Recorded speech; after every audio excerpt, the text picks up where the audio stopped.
I have always been an advocate of walking into CEX on a budget and picking up games that will give you hours and hours of entertainment without breaking the bank. And that's pretty much what we're going to do today. Why £4, I hear you ask? Well, that's all I had in change. I have gone in here with cash, and I am going to find quality for £4 that I haven't played before, or haven't played for a while, that I don't already have in my collection, that I would be willing to sit down, put hours into, and get a lot of entertainment out of it, and I've only spent £4. So is it possible to spend £4 in CEX and come away with hours worth of entertainment? Let's find out. PS4 section is probably where you're, well, not least likely, maybe the PS5 section is where you're least likely, but the PS4 section is going to be a very difficult place to spend £4 and come away with hours and hours worth of entertainment. However, you can do it. So the first game, not Wipeout. This used to be about £4 or £5. It's now a tenner, but as I try and get that back in there and I can't, something's hurting my finger, and it's the case. And I'm having a look, and it's been chewed, it's cracked to all hell. And if I tried to trade that in, they would tell me absolutely not, get out of my shop. So the first game that I've seen for £4 is Wolfenstein Youngblood. I absolutely love the Wolfenstein series. Wolfenstein, say that correctly. And on the 360 in particular, is probably one of the best Wolfenstein games. I actually played it on PC, not the 360 initially, and then I played it on 360, for the achievements. I don't have it in my collection though. Will I find it today? No, I don't. So they have rugby. I was looking at these because I thought that these would be really cheap. Now, £5 for a video game isn't expensive, but given the fact that that is 7 years old at this point, that's actually quite surprising that it's still worth a fiver. So as I go down, you can pick up Star Wars games. Of course, these are 10 a penny. That's where they have thousands of them. I'm not just picking up games here that are pennies, like £4. I will be looking at random stuff that I've not really seen in a while or seen before. There's an NHL game there for £4. We are going to try and stay away from that. I do want to pick up more than one game. That's the only sort of half and half rule I gave myself. You know, I didn't really want to walk in here, spend £4 on Wolfenstein, come home and say, look, buy Wolfenstein.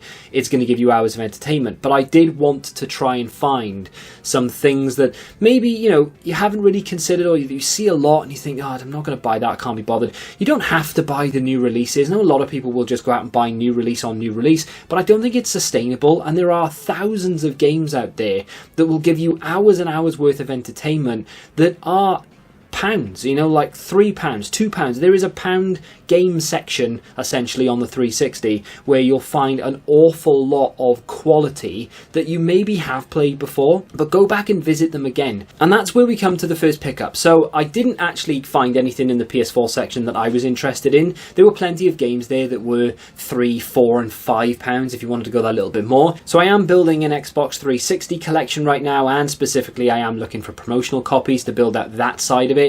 I didn't find any, so there aren't any here. However, I did find some games that aren't in my collection that are on the very low end that I know full well I will have hours and hours of fun playing. I absolutely love the first one of these. This is Battlefield Bad Company 2. Will they ever make a third one? The boys are back in this one, and it is a very good game that only cost me £1. I don't know exactly how long it would take you to complete the single player campaign of this, and I'm almost certain that the online doesn't exist anymore. Maybe it does on like PC or something, but I'm pretty sure it isn't up and live, if you will, on the 360. I might be wrong, it might be. I'd have to give it a go, but I know full well that there is a single player campaign, and I absolutely love the first one, and I own the first one, and I've always said that I would pick this up, and I just haven't got round to it. Well, today was the day, and here it is.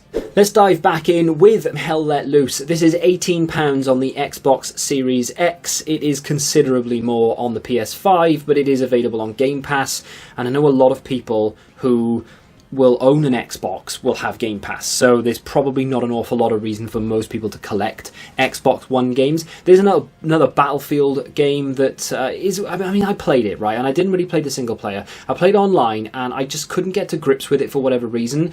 Another game there, well in budget, £3. It is a Telltale game. It's only episode 1. I'm not even sure they made more. Back for Blood, which is not a particularly good game, but with that being said, if you just want mindless shooting zombies in the face action, absolutely go pick it up. But there may be another game in this section that would be worth picking up over Back for Blood.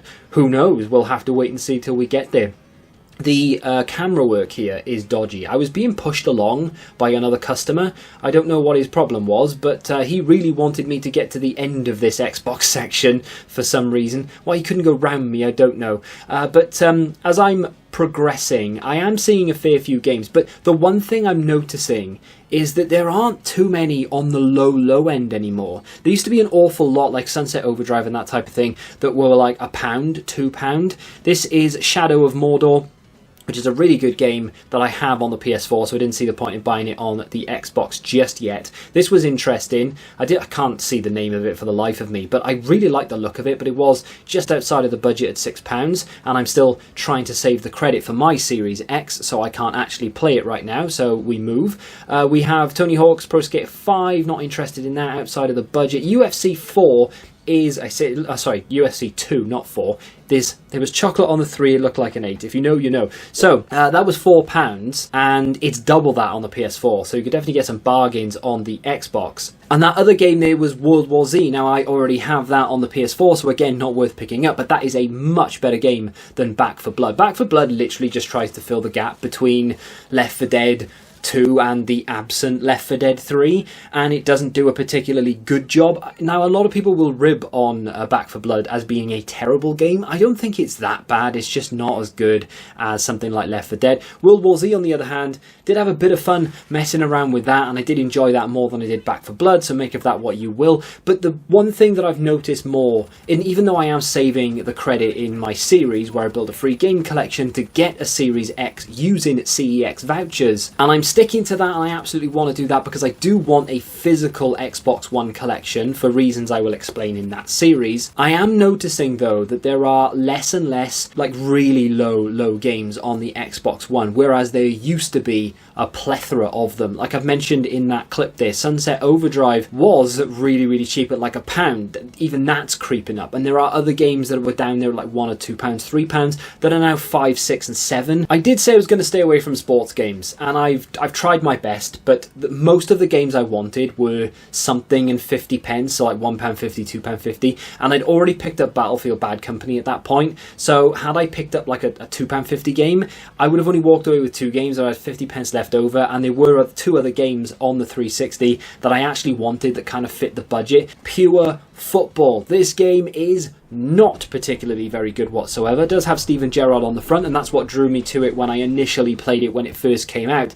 I don't think it's that great, but I'm going off memory because I haven't played this in over a decade at this point. I think it came out, was it like 2008? Okay, it came out in 2010, but that means I haven't played this in 14 years because I played it for like maybe a couple of weeks and then I just gave up on it, probably went back to FIFA. But I do love football. I am a Liverpool fan, so Steven Gerrard on the front is obviously a plus point. It's a little bit more cartoony than your FIFAs or your Pro Evos, but it doesn't quite bridge the gap between like FIFA and FIFA Street, for example. It's kind of somewhere in the middle, and it's not a good somewhere in the middle either. So why have I bought it? Well, I'm not going for a full set of 360 games by any stretch of the imagination, but I would like as many as possible, and games that I've played and have either fond memories of or at least some memories of. Incidentally, there was a FIFA Street here that I could have picked up that was, I think, £4, but of course that would have been the entire budget. I do have one game left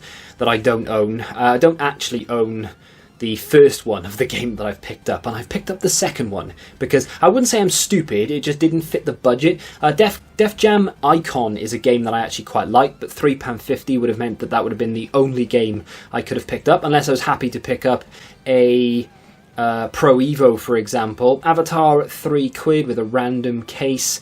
Plenty of games on the 360 that you can do this with on the budget side of things, and I know a lot of people don't care about Xbox 360 or PS3, but for me it is, and was and is and whatever, the best era of gaming. The 360 has so many quality titles that aren't necessarily all AAA, but yet still have unbelievable amounts of quality in them. And that is something that you can't really say for the likes of the PS5, for example, because every game these days, for some reason, needs to be this over-the-top extravaganza. We've spent so much money on this, we've spent 15 years making it, here it is, and it turns out to be absolutely garbage. I was going to buy this, but the case on it is appalling. It had all sorts of curry all over, at least I hope it was curry, over the back and of course on the front, as you just saw. Moving along down the line, and we are getting toward or just past the Lego games, which were too expensive to buy, and I have a love-hate relationship with those. There was a couple of Wolfenstein games on the side there, but not the Wolfenstein game that I actually want. I can't remember the name of the Wolfenstein game that I actually really like on the 360. But looked at a few Sniper Elite games, or rather Sniper Ghost Warrior games. I have the first one, don't have the second one. There is a Sniper Elite that I'll look at in just a second. I really wanted it, and it's just bad camera work. But there it is, Sniper Elite 3. You can get that, of course, on newer platforms, and I would like to pick it up. Unfortunately, £8 is literally double the budget at this point, so I went with something else. As I mentioned, I don't have the first one because that was an odd, like something in 50 pence, and it would have just been a little bit too difficult to fit into the budget, and I was tempted to maybe spend £4.50, but then that didn't really roll off the tongue.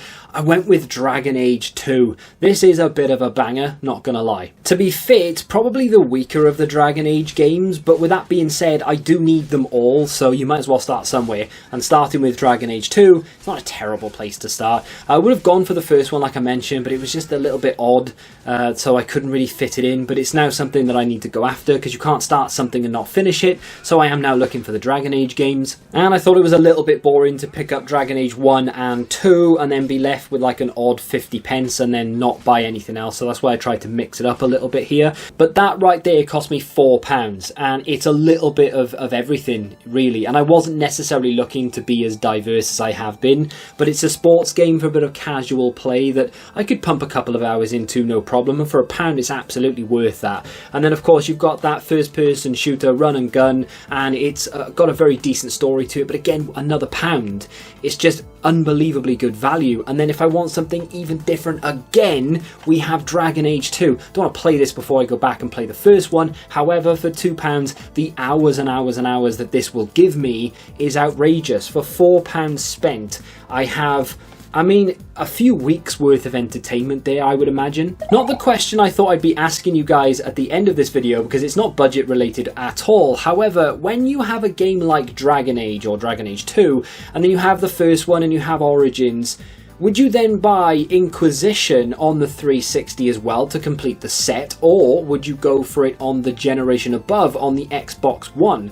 The price is basically the same, but would you get it on the platform ahead of it so it looks better, runs better, or would you just get it on the 360 because that's where the rest of them are? And if you have played Battlefield Bad Company 1 and 2, let me know which is your favourite. You can also do that with Dragon Age, of course. If you've picked up any bargains recently, maybe you found them in CEX, maybe you went elsewhere, drop them in the comments. If you want to check out another video from my series, you can click here. And until the next time, goodbye.